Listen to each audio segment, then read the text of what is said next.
অমূল্য ধন পেয়েছে, তার সঙ্গে আমরা এখন যোগাযোগ করব যে কি সম্পদ পেয়েছে। সে নাকি অনেক বড় ভালো সম্পদ পেয়েছে।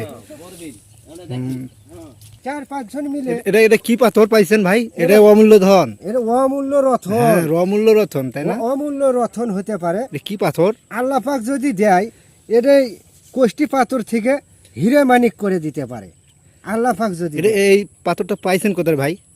এই পাথরটা পাইছি আমরা 4-5 জন ওই নদী খুঁজতেছি, ওই লালা খুঁজতেছি। তো ওই এটা তো কোষ্টি পাথরের মতো লাগতেছে ভাই। হ্যাঁ হ্যাঁ এটা তো হ্যাঁ, খুব কোষ্টি অমূল্য পাথর।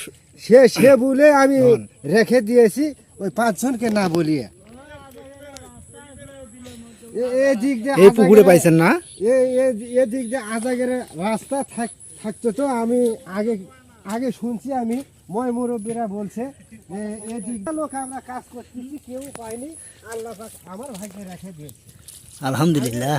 আমি খুশ করে লুকে থিয়ে আল্লাহর কাছে আমি প্রার্থনা তৈরি করেছি যে এ মানিক বানিয়ে দাও। কাউকে বলিনি। আল্লাহ পাক বলছেন ইন্নামিন সাবেরিন মাগরিনি, মানে আমার আল্লাহ আছে, তুমি আমার নামাজ পড়ো।